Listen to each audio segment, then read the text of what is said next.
Hey everyone, KitaSean here, so welcome back to another Kita Reacts video. So this is Fate Ground Order related. As you can see on the title and thumbnail of the video, we're going to be watching a YouTube video by a YouTuber named Saichi. I actually don't know how to pronounce his name, but he is a avid gacha game player like myself and like many of you guys, and he actually does reviews on these gacha games. And I believe FGO was actually one of his biggest videos when it comes to views. He did release a video last year, which I actually was not aware of until recently. Like, I actually did not know about this person literally a couple days ago. And yeah, I'm just going to be reacting to his latest video of FGO because this is a review retrospective video where he basically goes over what he talked about from his first review. I did watch the first review video. I thought it was unnecessary for me to watch it and watch this in the same video. So I'm just going to watch this one with the knowledge of his first review. I'm sure a lot of you guys have watched his reviews already. So yeah, we're just going to watch his second review on FGO. So without any further ado, let's go ahead and watch it. I'm probably going to pause the video from here time to time just to put my thoughts in, but just wanted to give you guys a heads up on that. So without any further ado, let's go ahead and watch. Fate Grand Order still holds the record for the longest consecutive and cumulative number of logins to any gacha game for me to this day. True. And I don't think anything will be able to top it. Despite missing for him. Okay, never mind. Features, having one of the stingiest gacha systems out there, and dead event periods with little communication, it remains one of the top-grossing gacha games still 10 years later. Yep. It's the second ever gacha game I picked up after Genshin, and while it has had a lot of change, okay. this is a game that's felt very personal to me during my time with gacha games. Oh. I think there's many things you can't actually surprised about the game, and looking back at my original review of FGO 6 out of 10, yeah, I saw that. I have some updated thoughts about it. Hi. My name is Psyche, and oh, it is Psyche. Okay, that's how you pronounce it. My own thoughts about the review I made last year, then see which parts I still wholeheartedly agree with, and some parts I would say that I was definitely a little biased in. So without further delay, let's walk back into hell. First, reinstall the game on my tablet and put in the account transfer code as FGONA. It's still one of the few gachas that doesn't have an account system. Deal with the weird cropped borders since aspect ratios are way too hard to figure out for this small indie company. Go back to the familiar background music, and would you look at that, the whole party's still here. So I began playing during the new year of 2022, and for a bit of confession, that's when you started. To this day, strangely, was the only gacha game I've played where I felt the most interconnected with the rest of the community, and where I paid the most attention to the upcoming events. Maybe it was due to it being one of my first ever gacha games, or it was during a very turbulent part of my life, where I actually had something to look forward to. I think now, having played many more gacha games, I will point to two games as being anomalies in the genre: FGO and Limbus Company. I have no idea what that game is. Ravenously loyal fan bases. Really? I've never heard of that game. A little strange, their following have held very strong over the years. I'll make that Limbus video at some point too, but now yeah, I've never heard of Limbus Company. That's the first time I've heard of it. Review, I highly recommend it first. It's the longest video ever released on this channel, and I really don't care what anyone says. I'm very proud of what I made. Though I probably won't be crazy enough to make anything else like that again. This script was revised after the 10th anniversary was announced. So okay. So this is after 10th anniversary was announced. Okay. I will consider JP content. Also, to preface everything, I need to restate that just like last year's video, despite me having some strong... So he's probably going to talk about all the updates from the 10th anniversary then, I'm assuming. And I understand that being one of the oldest gachas and having some extremely enfranchised fans, a critique of your favorite game is not a critique of you. Your relationship with any gaming company is purely transactional. If you've been a loyal player of the game and have made it part of your personality for some reason, this video is not a complaint against you. Becoming too enfranchised in a video game to the point of deflecting concerns and critiques when they're valid is, in my opinion, unhealthy and in some cases, dangerous. I don't wish to be a party pooper given the timing that this video is released, but if you genuinely enjoy FGO, then please continue to do so. While I logged in during the 8th global anniversary to claim the rewards and do some farming, I looked at the familiar screen and party lineup and thought, damn, do I still remember how to do this? But sure enough, some things you just never forget. It was then that I just stared at my farming stages, realizing that there's still no auto farm or sweep feature in this game after 8 years, and I just thought, how did I even put up with this for 2 years? Well, I mean, at least you know that it's simple. It's a simple gameplay. It's easy to play, right? As for auto farming and stuff like that, this is gonna be the meme for the rest of eternity. I think. I don't think FGO will ever put auto farm, and I mean that just kind of takes away the interaction with the game, in my opinion. That's just my opinion. I understand a lot of mobile games have auto farming, but to me, it gives me a reason to play FGO. If I play auto farm, it's just blah blah blah done. Like that's how I am with like games like Blue Archive and Nikkei, just little auto, and then I'm done with the game for the day. For FGO, it allows me to play it, over hours and hours and hours, which I'm actually quite happy with. Like, it is tiring at times, but to me, to be able to like actually interact with the game and not just having my phone on the side and just doing something else, like I find that more interacting, right, with mobile games. But I do believe there are gotcha games that do need the auto farming, but at the same time, I don't think FGO is that one game because again, it's more story focused. But anyways, let's continue. I recorded some clips of me reacting and commenting to my review 1 year ago, and at times you'll hear me interject with commentary straight from the clips, followed by points where I will elaborate on this in the script. First off, in the beginning of the video, I mentioned something about people reacting to my video. I don't know why I said this. The only reason I think I felt justified saying that was because the video took an extremely long time to make. Not only was the script 30 plus pages, I had to record the audio in 5 different sessions because my I voice understand that. for like I 40 completely minutes, understand. I understand that feeling. it just kept on failing.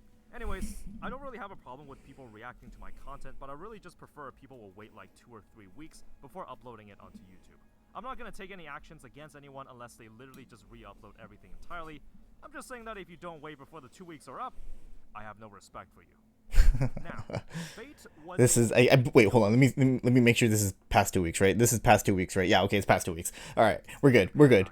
It often ranked number 1 in the number of Comicat entries for multiple years. This has partly to do with what kind of gacha games the JP audience tend to enjoy, and action-intensive. At least he knows about Comicat. Can quite measure up to titles with a more casual gameplay loop, such as FGO or Blue Archive. If the rest of the world considers Genshin as one of the most influential gacha games of all time, then FGO will be somewhat of the equivalent over there. Yes, I agree with that. Sorry, I'm stopping again, but Genshin, I do think it definitely is a new generation of gacha games for sure. I mean, there's been so many clones, right? I mean, arguably Genshin is technically like a clone from Zelda, right? But yeah, like definitely Genshin is one of those games that was very influential to multiple and future gacha games. FGO was the same thing, actually. A lot of gacha games tried to copy FGO. There is Idala Fantasy Star Saga. There was that was it Dengeki Bunko? I can't remember what it was, but there was this like light novel, or I think it was Kadokoa actually. It might be Dengeki or Kadokoa. It's one of the two. There was a mobile game that had a bunch of your favorite like anime characters in a gacha, but the gameplay was literally similar to FGO. It was literally FGO. Then yeah, there's just so many gacha games that copied FGO style, which they eventually shut down because no one really wanted to play those games. And then not only that, FGO has got into so many different media outlets. I mean, it's been referenced in manga, anime, other video games. So yeah, that's how big FGO is to the mobile game gacha industry. I mean, Type Moon in general is a huge influence in not only anime, manga, and video games, but like multimedia, which I'm actually planning to make a video in regard to Type Moon, so look forward to that. But anyways, let's continue. Regarding the story, believe it or not, I would personally rank FGO in the number 1 or 2 spot in all of gacha gaming. The reason why impressive. Okay. Nas and the crew are just really good at writing these fantasy settings with distinct locales. I read through Lost Belt 7 and find that one of the distinctions with its writing style is that while the overall story is quite serious with some cinematic fights, it's also balanced out by casual and lighter moments. It's one step further than most other gacha games, and I eventually will get to the other Type Moon visual novels soon. I think so he's not going to talk about it in this video then. All right. To other gachas, especially modern ones, you can't really compare most things unless it's the story. This is the one aspect I will defend FGO on. It proves that you don't need high-budget animations to tell a compelling narrative. It absolutely still reigns supreme in story quality in all of gacha gaming, and this is a stance I'm very firm on. I also Okay. quite like some of the I'm actually very happy that he thinks story is really good. That's what Type Moon is known for. And again, Type Moon has changed the visual novel concept as well, which again I'll be talking about in a different video. Anyways, story let's points. continue. Given that FGO is an older era gacha, some of the story stages are actually pretty challenging. This one against Tlaloc stuck out to me quite a lot. Basically, she will stun all your allies at the start of the turn, unless the NPC support Nemo is on field or if the servant has a levitating effect. I just thought the flavor of this fight I like how he's talking about this. Tlaloc is the god of rain, and you're trying to keep your footing on the arena while there's waves crashing against you. It makes you think of a comp that you can use to counter this effect, even if it meant picking some niche servants. Some of the ascension stages for a servant even changes their traits, so the skin you use on them actually matters. Now, I did have a pretty busted lineup for this fight, but let's not talk about that. I think it's very fair for any competitor to try to match up to its writing standard or character design, but literally everything else? Not a chance. You can't really say that just because FGO gets away with one of the shittiest gacha systems, you can put the same system in your game. Just because it gets away with not having an auto battle or sweep feature means that you don't need to put it in your game. Like I said, Fate has one of the most dedicated fan bases I've seen in all of gacha gaming. Any new gacha game that tries to pull something FGO does can never get away with it. I agree. So Again, a lot of gacha games that copied FGO shut down already. I still mostly agree with what I said regarding progression. Now, one of the primary selling points is that FGO does not have any RNG relics.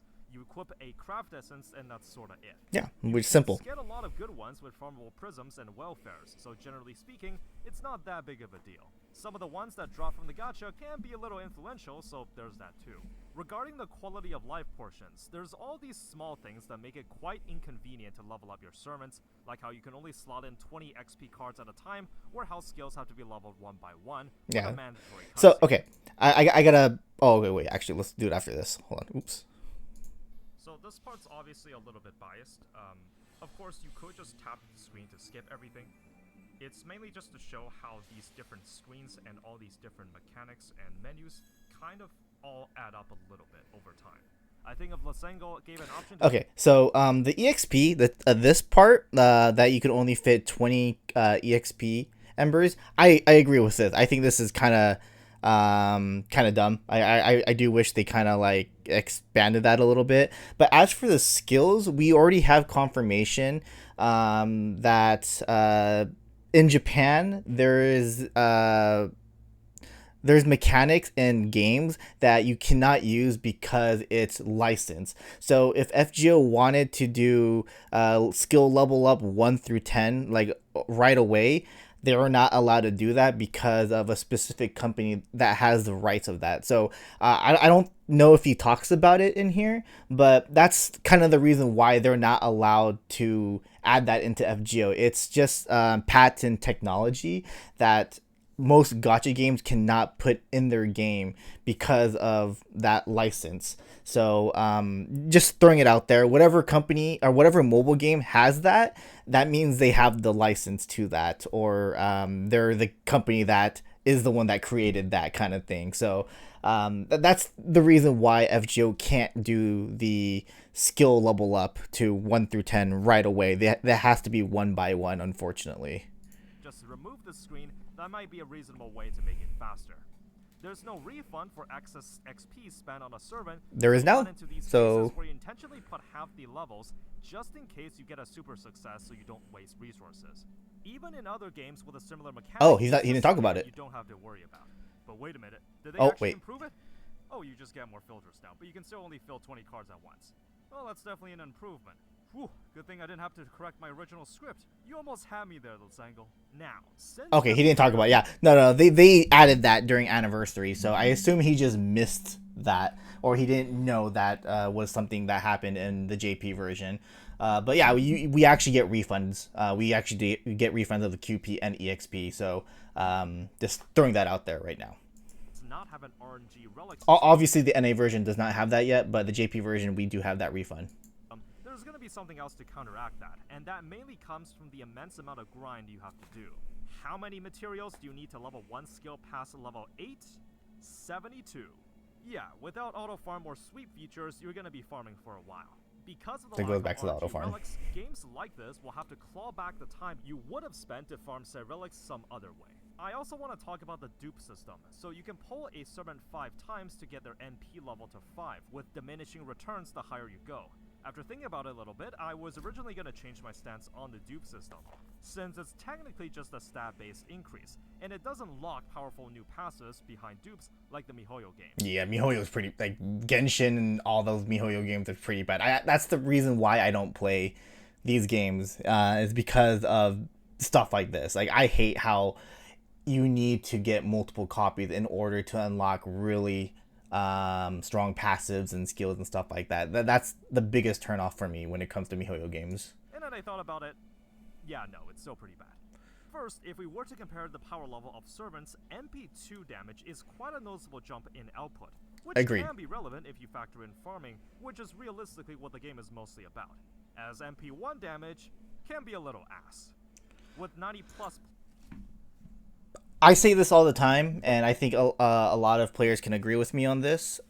MP1 is fine.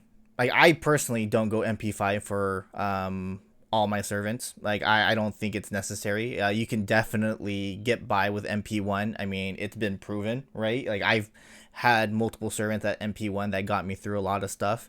So I think he's just talking about, like you know, if you want to, like, have your servant to, like, the top stats kind of thing. But again, like, it's not necessary to have MP5. It's just a lot of people like to do it because they love the character, or they actually really care about stats. But personally, I don't think it's really necessary to level up multiple MPs. But again, it's always nice to do. Plus farming nodes and 1 million HP enemies becoming the norm, if you want to be efficient with farming. Yes, it does make farming and going against bosses better with more stats, but yeah, you know, it does make a difference. Yes, I agree with that. Yes. The servant coins with the append skills. Granted, you can actually fully max out an SSR and get one of their pens if you farm the hell out of bond points, assuming you only pull 1 copy of them. And that's not considering the ludicrous amount of mats needed to max out any append at all. Something I would suggest, which is not going to sound pleasant to the farming higher-ups, would be farmable universal. Yeah, I knew it. Yes, I agree. Servant coins are crap in FGO. They need to fix this still. This still needs to be fixed. So my opinions on this has not changed to this day. FGO, at least in my opinion, still has the worst gacha system I've seen in any gacha game. Just like is it the worst? Like said, no. Is it one of the worst? It's still up there. One of, if not the worst gacha system in all of gacha gaming. This part of the video I still wholeheartedly agree on. Same goes with all these suggestions I made. I saw some people argue that yeah, I agree. Bring down the pity counter. I agree with that. So in the worst case scenario, you can pity 3 SSRs a minimum. Now, 3 SSRs in a year in any gacha game is going to be pretty stingy, and the whole point of a fair pity system will be to catch you in unlucky scenarios. And I just don't really see how you can make that argument that the gacha isn't that bad, especially if you consider character dupes becoming more relevant in farming, and also there's no 4-star pity. Since there's no pity carryover, even if you pull a banner specifically for the 4-star, you still might get shafted there. I'm just saying it's happened before. No, dang, that plushie reference. That as long as they get a lot of free pulls, even the stingiest gacha system can be forgiven. Now, instead of lowering the pity counter to 200 pulls, we're making so that it carries over. Apparently 1,000 Saint Quartz is all it takes to shut some people up. No. Okay, no. Okay, maybe yes, but at the same time, that's just the 1,000 Saint Quartz was just to appreciate the fans. That's how I see it. I think that's how many fans see it. Again, it's 10th anniversary. It was a big celebration, so that's why they gave us 1,000 Saint Quartz. Again, I don't know if he talks about how hierarchy works in companies, but they really had to like they have to have meetings after meetings, approvals after approvals in order to do something like that. Why do I know this? Japanese companies. I've worked for multiple Japanese companies, and that's just how that works. If they want to get something approved, it has to be approved from one person, then another person, then another person, da da da. And I'm sure Aniplex, the people at Aniplex, the people at Type Moon, they all agree. They're like, okay, yeah, let's do this. I mean, we've made so much money. I think it's okay for us to give 1,000 Sane Quarters to every player. Is it crazy? Yes, but it's only a one-time thing, right? So, I don't believe it shuts us up. Again, it's just a one-time thing where they're like, hey, happy 10th anniversary. So that's how I see it. I'm not, again, he sees it differently. That's fine. But that's how I see it, at least. Also, I feel the need to point this out. You know about that free daily poll in the story banner until the end of 2025? There's still no pity system there. And Yeah, I don't know why that's a thing. They should definitely add a pity system on story. I think that is something that is insane to me. Like, they should definitely add that. Not nothing. You can't be mad with 1,000 Sane Quartz and a free daily poll for the rest of the year. No, they should definitely add pity on story. I agree with this. And my critiques last year all still stand. Here's one more improvement that I thought of in addition to the original review on how the gacha system can be improved. Imagine a way to farm for servant dupes without interacting with a gacha. Insane concept. I know. A lot of gachas do, like, a lot of gacha games do that. Blue Archive, no, Nikkei doesn't do that, huh? No, Nikkei doesn't do that. They allow you to farm, like, or they allow you to get, like, those gems that allow you to roll, but it's not like they're farming multiple copies. But that's kind of debatable in FGO, honestly. Yeah, I think that's kind of debatable in FGO. For some gacha games it works, but for FGO it's really debatable. The fact that this remains one of the best deals in the game if you spend money really puts a perspective on what's considered the norm in gacha game spending. A while back, when I played GFL 2, there was a package for about $40 that lets you pick from any limited 5-star in a small pool, in addition to their weapon. This sounds ludicrous That's expensive. in the context of a purchase in general, except if you compare it to other deals in the game. It's actually an extremely good deal. Is it? Expedition. That sounds expensive to me, but... You know, if I didn't stop playing FGO last year, Tezcatli Polka would have been one of my pull targets. So let's do this. And it's just that easy. In all honesty, his art looks very, unique. I don't know why people hate on his art. I actually really like the art style. People really hate it for some reason, which I will never understand. Well, I mean, there are some art styles I don't like. Yeah, I get that part, but to me, I really like Tezca's art style. Also, I just got this really cool idea for Losango to make even more money from the GSSRs. Oh, what is it? Made it so that you can actually roll once on every GSSR banner, so that when you spend money to roll on one banner, I mean, everyone would be happy about it, yeah. I'm sure. Now imagine they announce this change during the anniversary to give off the impression that they're being generous. I know, genius idea. I mean, I'm sure they would be happy, but at the same time, they don't want to be that greedy, right? Made to the intuitiveness of the UI with the mechanics.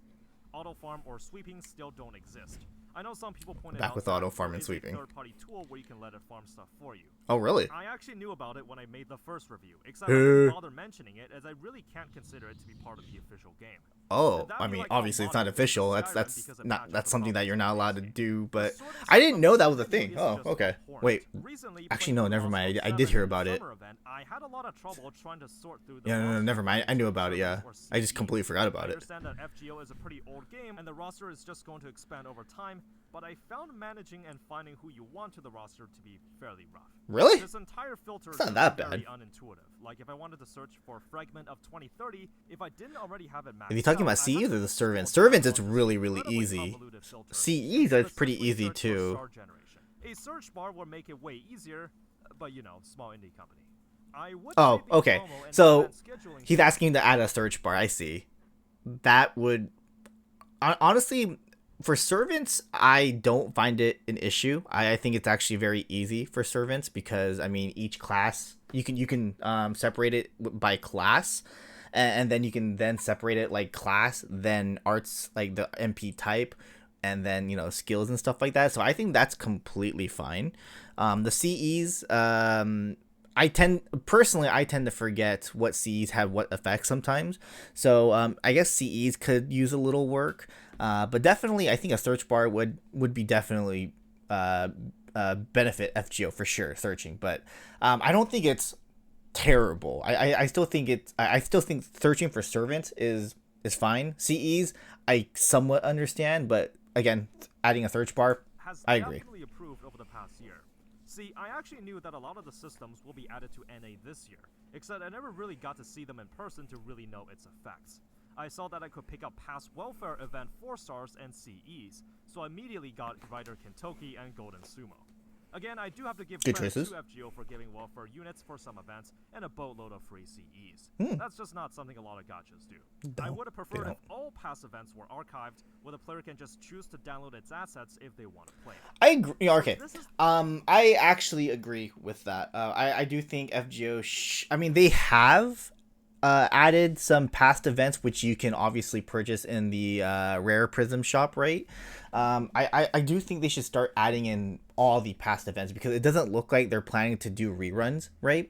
So it would be really nice to have like the old events that that newer players have not played, like Summer, Guda Guda, and stuff like that, into the shop. Like again, like just like purchasing with Rare Prisms, I think that's completely fine.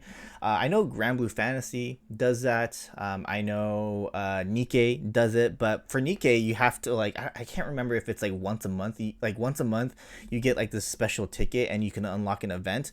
I don't know if you can get the welfare character from the event when you go through the story, but you can definitely unlock the event and then go through the story, which is actually really nice. But again, it's like once a month kind of thing. Again, I think FGO should definitely do that. Again, Grand Blue Fantasy, right? Yeah, Grand Blue Fantasy. I think it's free to go back to those events. It does take like months, maybe a year for them to implement those events, but they do tend to allow you to go back and play past events if you haven't played the. I remember when I was playing Grand Blue Fantasy, I was able to do that. I remember playing like the Persona 5 collab when I never even played Grand Blue Fantasy during the actual collab on release. So yeah, I think FGO should definitely do that. the portion I disagree the most with my past self. After spending a decent amount of time in other gacha games, I'm less strict on when it comes to what the game thinks is an appropriate content update period. Different fan bases have different tolerance levels, but as long as there isn't widespread discontent from the players, the devs can really get away with whatever they want. I think from an objective perspective, 2-week events with no dead periods in between is seen as the norm these days. And once again, if a newer gacha game with no backing try to pull the same content schedule as FGO, there's a good chance it simply won't survive for long, because that's just not what the modern gacha audience has come to expect. The original complaint is that FGO is absolutely not a small indie title. It's backed by one of the biggest publishers in the market, and the main issue Okay. is that the events... This I'm gonna have to pause just a little bit. Yes, Aniplex is huge. I agree with that. But they're technically not a mobile game company. When they, I'm making a video on this in the future. I'm planning to release it soon. I just gotta record it and edit and stuff like that. But Aniplex did not know how to make a mobile game at first. And I mean, obviously, they had to go through some rough patches here and there with FGO.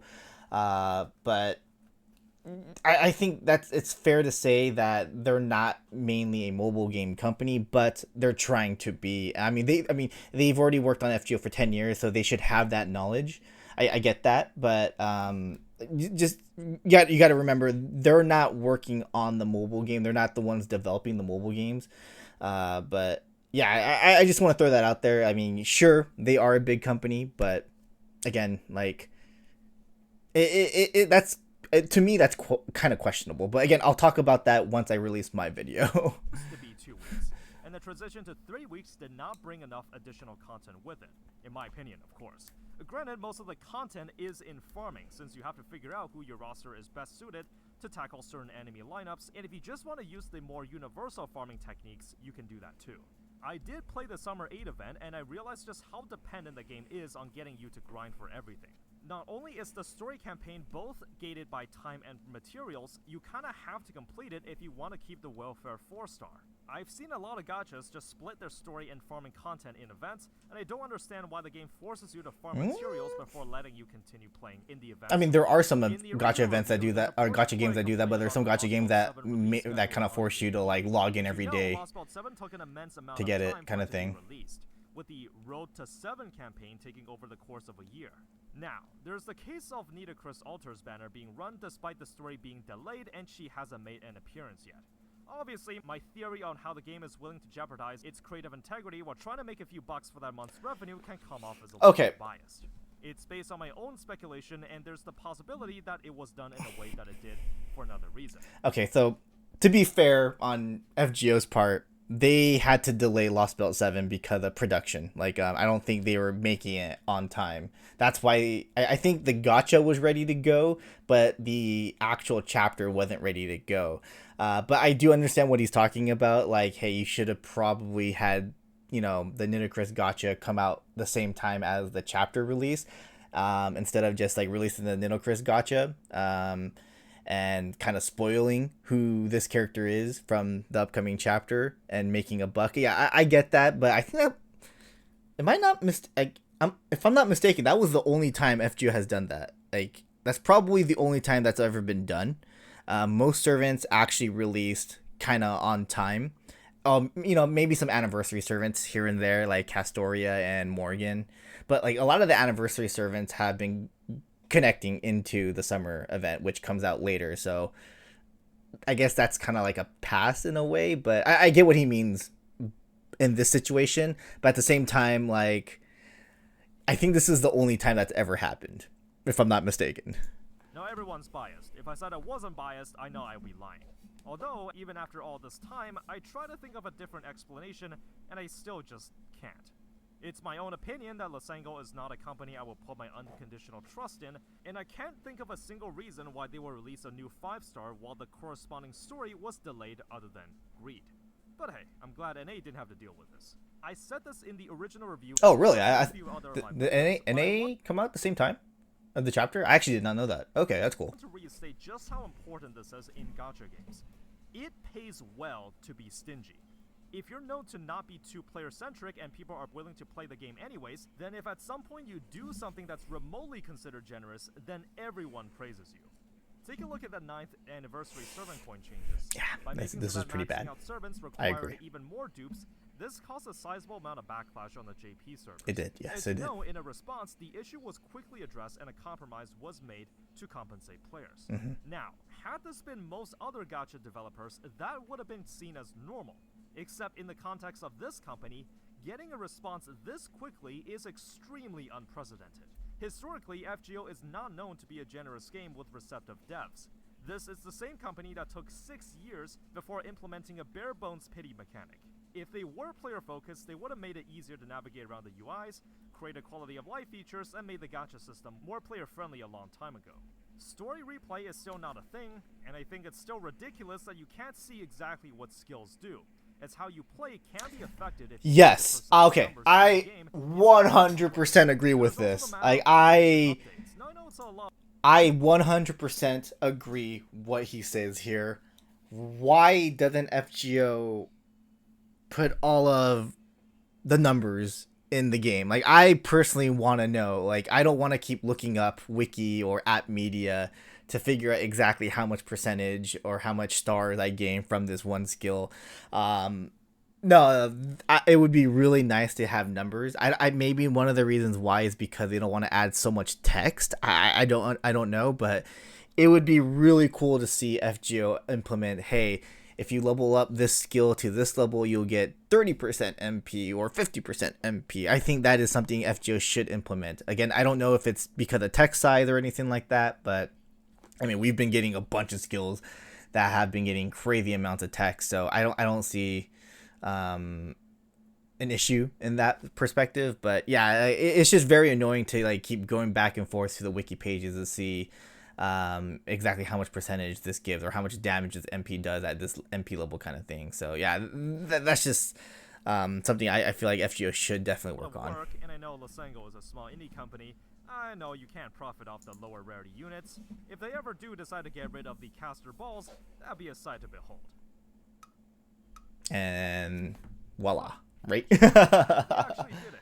That's good. No, Keep that up, Lesenko. Maybe someday my goal FGO will is be definitely one of actual those games that games. allows However, one to aspect I do have to or give credit for FGO is one of those companies. Oh wait, he talks or about is the buffing of older servants. Despite just being changes to their stats mostly, it is something that I do appreciate. yeah. So yeah, I think I mean there are some games that do buff their characters here and there. I know Nikke. But Nikke, they take forever to buff characters, and they do it by the way of like getting I can't remember what it was, like their specific like favorite item or something like that, right?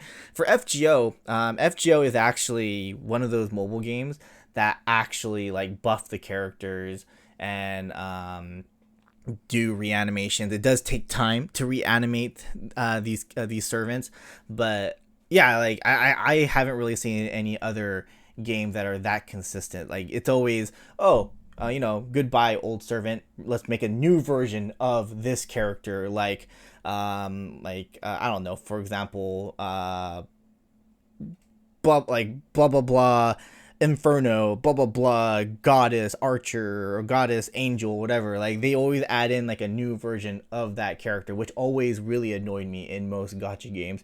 So for FGO to allow us to reuse old characters is great. I think this is one of the biggest things that has done.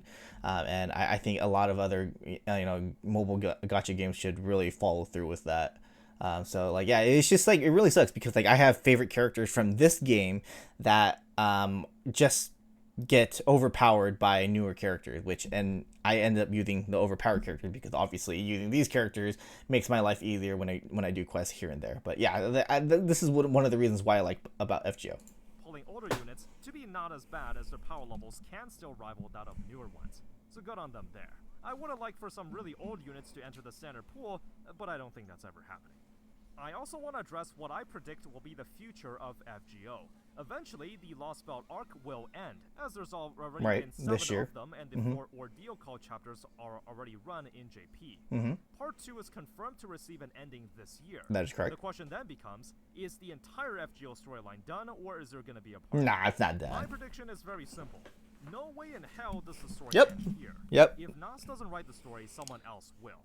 FGO is way too big of a I think it was confirmed already that Nasu will just look over the story. I don't think he's gonna write it. Sorry. They've been hiring multiple writers on FGO recently, and then we've seen these writers write different chapters. We've seen writers write events and stuff like that.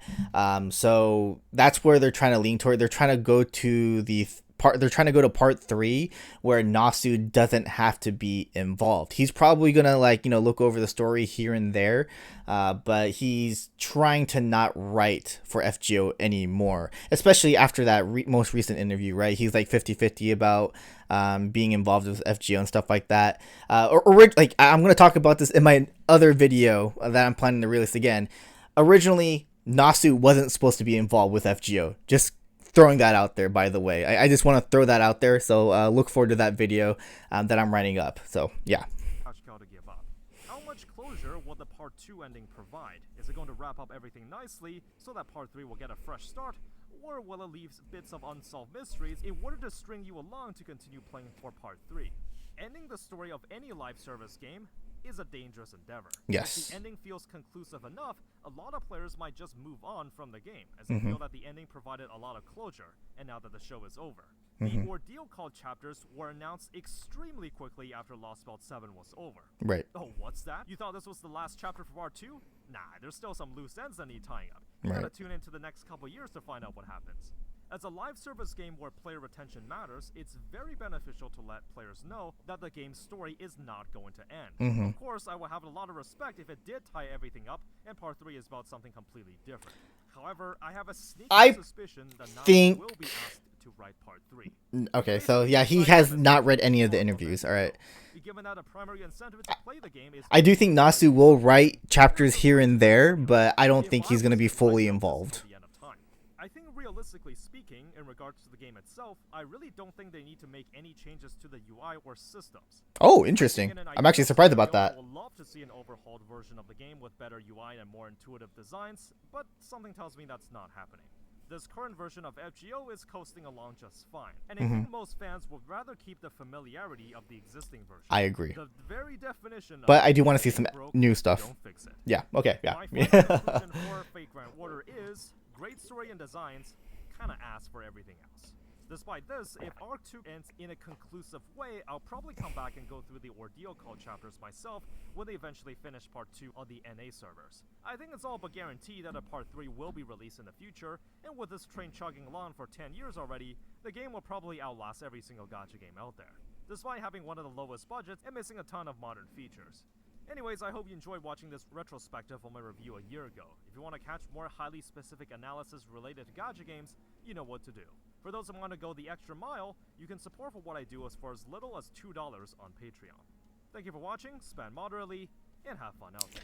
Okay, so for sure, it doesn't seem like he reads interviews. That's that I think is clear. But that's obviously nothing to do with his review on FGO, but it does kind of like clear things up, I guess you can say. But no, I mean, I think it's fair for him to state that, you know, FGO has really good story, really good design, which I agree with.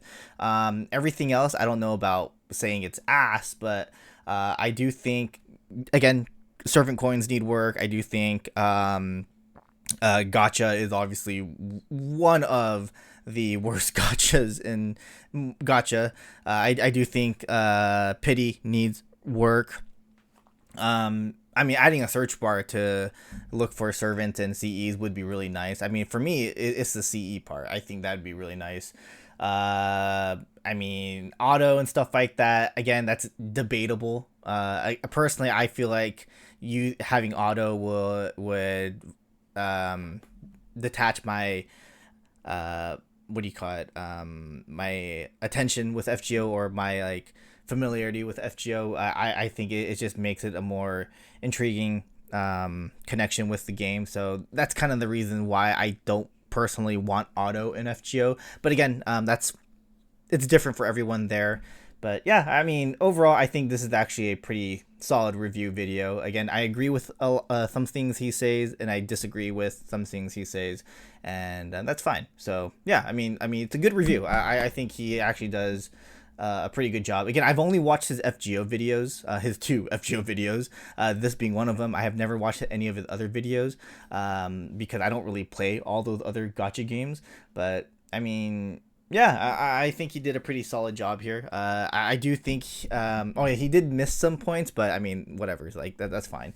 So yeah, I think this is actually a pretty solid review.